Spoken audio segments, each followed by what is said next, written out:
Awesome. Having a little espresso and can't wait to talk to a rock star.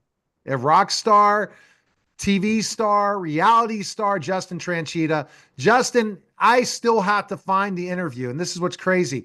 When we started, we used one of the podcast sites, Blog Talk Radio. It's going to no longer exist on the January 30th. I had to figure out where I take all those interviews, even though I have them somewhere else in my hard drive somewhere in syndication and keep them. That's a mountain of 14 plus year interviews, but I appreciate you coming on, Justin. And everything's kind of blown up for you, right? And now things we're kind of taking a new step. So thanks again for stopping by.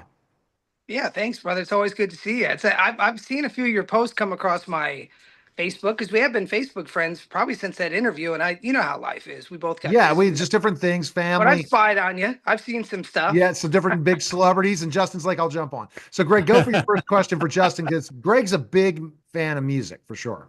Okay, great. Definitely. Does Justin, What's up, your bud? music is so powerful, the vibe that it has. I got a funny question for you. If you could take that music and travel anywhere to perform one of your songs at a historic event in the past, where would you go? Oh, And why did you pick it? that's a God. I've never got. I've been answering questions for 20 years.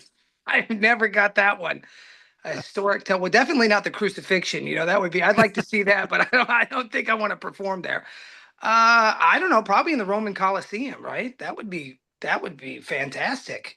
And I was just actually there a month ago for like the third time. But yeah, that would be, I think, epic, right? To Yeah, perform in the definitely. Colosseum in Rome. Yeah. Why? Uh, Maybe watch someone get eaten by a lion. I don't know. Maximus Decimus Meridius, you're going to see him there? I would love to. I just wouldn't want to fight the guy. Yeah. when you think about that question that Greg talked about, I'm going to talk about as a performer, and then Greg will go to the next question. As a performer, who are the biggest musicians you've performed in front of, like on certain shows and stuff like that in your career? Oh, you mean like who did I open Yeah, for? yeah, So we went out with the Black Keys for a while, which that was cool. And that's when they were just kind of, you know, they had a few hit songs, but that was right before they really went humongous. I mean, and they're musically just incredible. I mean, you know the Black Keys, don't you? yeah. We've been out with Saliva. We've been out with a lot of bands. Did a lot of festival work, but I would say the Black is just as far as musically talented that I love the Black Keys. I mean, I just think they kick ass. No, okay, okay. All Yeah. Wow. right. Justin, We how'd haven't you get been we into? haven't been Yeah. out with the Rolling Stones yet. I'm still waiting on the call. It's Yeah, gonna he happen. hasn't called you yet. Still waiting. Yeah, I'm still waiting on Mick Jagger to give me. Although my dream, and I'm actually gets like a small fantasy coming true, is to perform with Oasis, but they're back together, and I have floor seats in Chicago. So if I can't get up there with him, at least I'm going to be on the floor. That's huge. I mean, I can't believe they actually got back together. To be honest, we'll see if they stay together. Yeah. So a question you've asked and answered, been asked and answered a million times. How did you get into music? What Sure. influences did you have growing up? Tell me about Well, that. well, the truth being is that I grew up outside Chicago and in the suburbs, and my parents moved me out to a farm when I was probably, I don't know, 12, 13. So I didn't know anybody, and it was real clicky. And eventually I broke in when I started singing. How funny is that? But I spent a lot of time on my own. I did sports and that kind of thing, but my old man bought me a guitar, and I would go up on the roof of the house and pretend that the cornfield, when the wind would hit it, would look like a million people waving their hands. So I put on private performances of corn. The funny thing is, I was so lonely at the time, and this is funny. I was so lonely at the time, and Mr. Lonely was like one of my favorite songs. And years later, Bobby Vinton, his son, became my manager just by chance, and I ended up doing Bobby Vinton's. The last time he ever recorded a song was with me in the recording studio. We redid Mr. Lonely. We did a duet, so it went full Wow. circle. How we it's kind of weird how your life lines up. People you love or people, it's like they're drawn to you. You know what I mean? You just kind of end up around the people you look up to. Very bizarre, but I found that's how life works. It totally does. It's who you might know and connected to, as we talked on, in the green room about Ted Nugent. Now, Justin's going to hook me up and Greg. So there you go. That's how simple Uncle the Teddy, no, I'll get process is. Ted. I'll get Ted on your show. You Yeah. just have to talk politics with him and let him go. Oh, that's Ted's a fine. big, We Yeah. had some and pretty I hope amazing. Ted doesn't get pissed that I say this, but Ted, I'll tell you a funny story about Ted. So after my song went number one, I had go number one twice in. Excuse me, sorry about that. Am I still with you? Yeah, Yeah. you are. Okay, good. I had a song go number one twice in 2016, and I wrote the song for Ben Carson. This is America. He was running for president at the time. Actually, well, I wrote the song and then changed it for him. But uh, the first funny part of the story is I didn't know really who Ben Carson was. I was a Trump guy at the time, and my brother said, "You got to watch this story, Gifted Hands, this movie." So I watched the movie, and I told my manager, Robbie Vinton, I said, "Get his people the song, This Is America, and see if he wants to use it." And I didn't expect to hear anything back because, I mean, or not for a while because that's just not how it happens. And literally within 30 minutes, maybe 45 minutes of that email going out the same day, Carson's people hit me up and wanted the song. So Wow. so fast forward about 2 years later, well, about a year later, I'm with Ted Nugent at his farm hunting in Michigan, and we're all sitting around a campfire, and Ted is playing acoustic guitar and he's singing. And it was really cool. I mean, just to be with Ted Nugent playing acoustic guitar and he's singing a song, but he kept ribbing, and no one else, I don't think, knew at the time that I had gone number one in that little group of friends. And he kept talking about how country singers were such, I'm not going to use the word, I'll say wimps, and that rock and roll singers were great. Well, I used to be a rock and roll singer, but Ted was taking punches at me in front of everybody. But then he had me sing a Chuck Berry song with him. So he played, and I sang, oh God, what's Chuck's big song? Help me out. Johnny Be Good. Johnny Be Good. I Yeah. sang it while Ted played. It was really a kind of cool moment in my life. But the round robin of what I was saying is you got to let Ted talk about Ted because that's his favorite. Well, That's his we're favorite good thing at to that. We've do. had Greg. If you would look at Greg's laundry list of celebrities he's interviewed with me, it's amazing, isn't it, Greg? The list Yeah.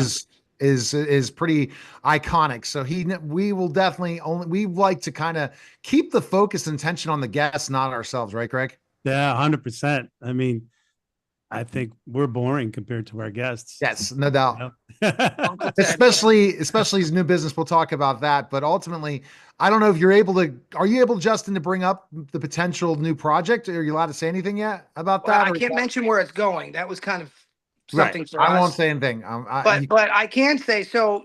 I got out of TV when the song hit, right? And it was a surprise song. It was, first of all, I feel like I have better songs. Okay, everyone who's ever had a hit song thinks that the song that hit was, but This Is America, great song. I had another song come out right after that, Saturday Night Beauty Queen, but I quit music and ran for Congress.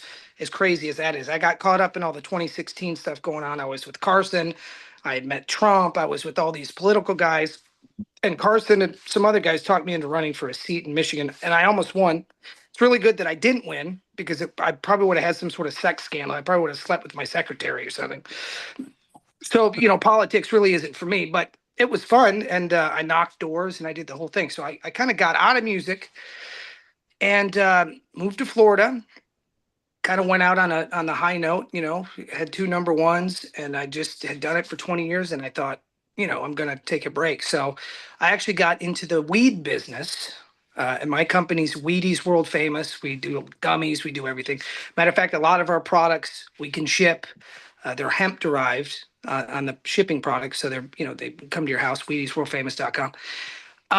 So I kind of did that for a while, but you know what happens when you're famous and you get out for a few years? It's like a sickness. You crave that attention. When you kind of get annoyed when people recognize you, but then when people stop recognizing you, you get a yeah, little fat. You forget to shave like I did today because I forgot I me was coming too. on the Me show. too. Me too, Okay, Justin. people stop recognizing you, like you get greedy for it. You're like, ooh, you need some attention. So a good friend of mine who's producing a lot of TV work now talked me into doing a travel show. And my idea was kind of in the vein of Tony Bourdain, but he said no. So the gist of the show is I travel all over the world, and people sign up for a tour like they think they're getting a first class tour with like a wonderful tour guide, right? And they sign off that they're going to be on a documentary, right? So like it's going to be a part of some sort of docu series. But what happens is I show up, I mean not completely drunk, but they get me pretty loaded, and I'm taking these people to historic places that I know nothing about. So I'm just making shit up as I go. I hope I can drop the S Yeah, you bomb. can. I'm making stuff up as I go on the fly. And for instance, I'm at the Coliseum telling this tour group that Jesus Christ dragged the cross up the cobblestones to the Coliseum, which we all know is completely inaccurate. Some of these people are some of these people knew. Others of them, were taking like hand of God. They thought I was serious. They're asking me questions. Where was he crucified? In Rome. It's crazy. So we've been to the pyramids. We've been to Stonehenge. We did an episode there. I can't give everything away. I'm really not supposed to be saying anything, but we've done a lot of stuff. We went to Windsor Castle. I mean, we've been to places where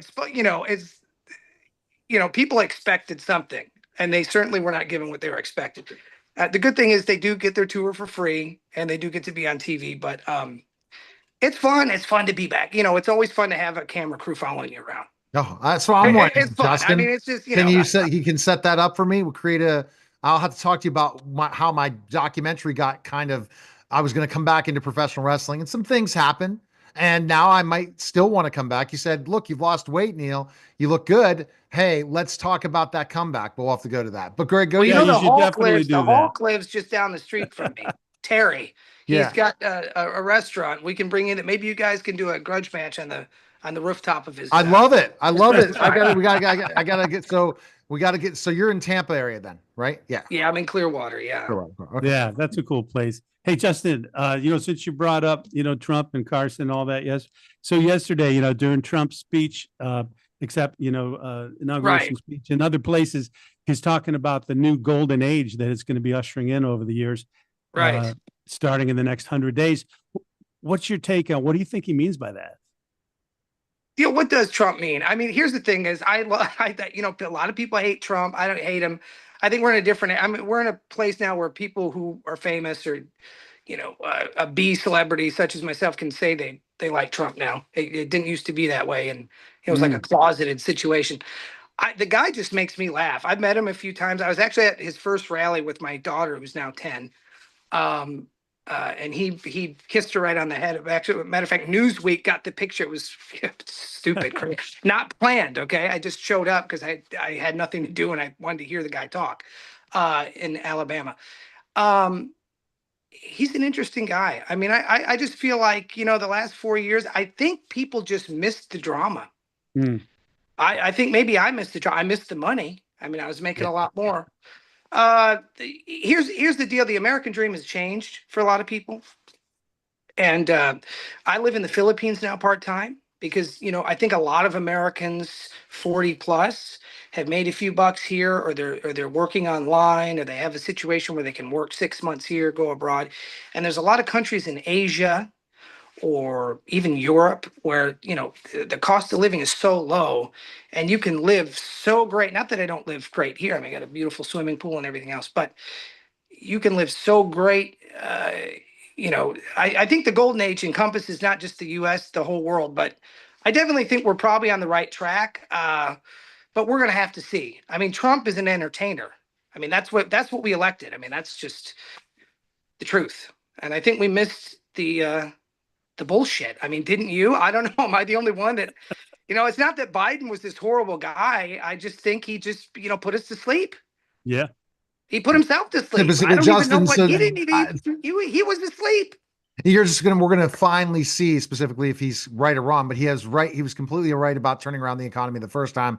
You made more money. That's what we all want to hear is make more money, Justin. Right. That's what everyone wants to hear. And At the money. end of the day, we got kids, But Trump is he's Trump. And I love the guy. I mean, the meme coin, these meme coins keep coming out. The Spark Dust coin came out, the Trump coin. I always hear about it a day after everyone makes $1 million.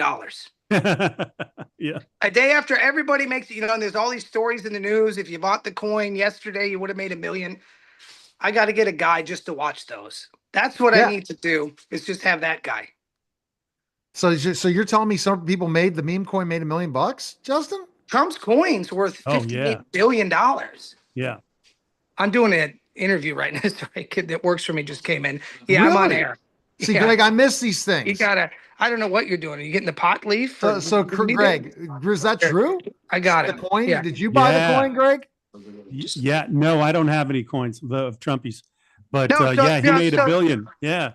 So he made 58 billion. I bought a few of them after the fact. I mean, I've made nothing, but there was this unicorn fart dust where this guy just basically said, I don't believe in crypto and I think it's all BS. So he just made the coin, which you can do, which I made my own couple coins, made no money, but he made the coin. And within 2 days, he had $1 billion market cap. I mean, we're living in a crazy world. I mean, it's just people are just pulling money out of the air. All right, Yeah. It's before just we wild. I don't know what the hell's going on. Why Yeah. are we working? No, What are see, we doing, so Neil? this is the thing with TikTok. No, at TikTok, I'm now trying to become TikTok famous now because TikTok's back. I'm also on Red Note, by the way. You guys can follow me on Red Note, the Chinese app. I'm sure Greg's killing me as a cybersecurity expert, knowing I'm on Red Note. Did you, Greg? Have you I heard don't even about know what Red Note? Red Note's the competitive. People are calling themselves TikTok refugees. So I'm on the Red Note now. Red Note's the problem is there are some cyber issues. That would be something you need to write up because Greg, people are crazy enough to go to a Chinese app now because they're going to get banned when TikTok had that quick ban. But TikTok, there's an opportunity till it's bought. Once it's bought, I don't think it's going to get the reach it was, but people are making a ton of money if they Well, you figure know, out the right things. here's what I tried to do. And I have 350,000 followers on TikTok and I get, How much 100,000. monetization have you gotten out of that? Well, here's the 350,000. I've done some. I could have had millions of followers. Here's what happened. You want the true story? When I first Yeah. started my TikTok 3 years ago, I have 4 daughters, and they're telling me about TikTok. This is when it first kind of broke. And all I did was go, I downloaded the app. I went into the two teenagers' room. At the time, they were teenagers. Now they're older. I go into their room and it's gross. And I just kind of did an inspection of their room and it got 9 million views. Okay. So I blew up on TikTok. Well, every video I was putting out was getting 200,000, a million, 500,000. So I went live with my hemp products, not even no weed, no marijuana products, just the hemp. And they didn't like that. So they shadow banned me for a long time and they took my lives away. But I'm finally back in a good favor of TikTok because my videos are getting 75, 100,000, 400,000 views again. But just watch what you say on there because it's not an American company, and if they don't like what you say, you're in timeout. For me, I was in timeout for like 2 years. So with the TikTok shop and everything, if you go and do affiliate products, you can be making a killing. It's ridiculous. Some of these You people should tell me about it because I have the followers. I just don't. Oh I yeah, got a well, lot of shit going we're on. gonna schedule a call, Justin. Because I mean, when I was listening to these people on TikTok, I made 60,000 this month, 100,000 this month. I'm like, are you kidding me? On just you're just being an affiliate, there's opportunities. So that and you have the followers, so you could already monetize. All right, back to Greg with his final question. This question he asks all celebrities. Go ahead, Greg, with your question. Yeah, you probably haven't heard this one in a while, but it's a real important one because I want to be like you. I want to figure out what makes you tick so I can learn. So so tell me, Justin, what do you feel is the most important thing in life you've ever learned? Oh my God. Wow. You are something. This reminds me of when I was running for office and I went in front of the real estate commission. And every interview I got to get an endorsement was the easiest thing. And I go to the realtors and I think, well, this is going to be softball questions. And this shit they were asking me, I was like, I don't know what these people are what is the best lesson I've learned? Well, I would say this, that your biggest achievement in your life, if you're a parent, is your kids. It's the only thing you leave behind. That's it. I mean, people are going to Elvis 100 years from now. No one's going to know him. If you build a building, if you build empire, if you build whatever you build, it's going to go. What you leave behind is your kids, and so take care of them, raise them up the right way, do the best you can. We all make mistakes, but that's what I've learned in life. That family and kids are the most important things. What the hell else really matters beyond that? Cool. Okay, that's great answer. Yeah. Justin, best place we can connect with you. Where can we go? I hit my TikTok, boy versus girls. I think last time it was my Twitter. I got pissed at Twitter. I got rid of it a couple years ago when they were, not who they are today. But yeah, my TikTok's where it's at, man. Boy versus girls. You can watch me travel around the world. You can see little clips from the show. You can check, see what's going on in my weed business, kind of slightly. Weedy's world famous. If you need to get stoned, hop on the website. We'll ship it to your house, UPS. All right. Appreciate it, Justin. All right, Thanks again. thank you, brother. All Take right, care, that guys. was the special Take care. simulcast, the Neil Haley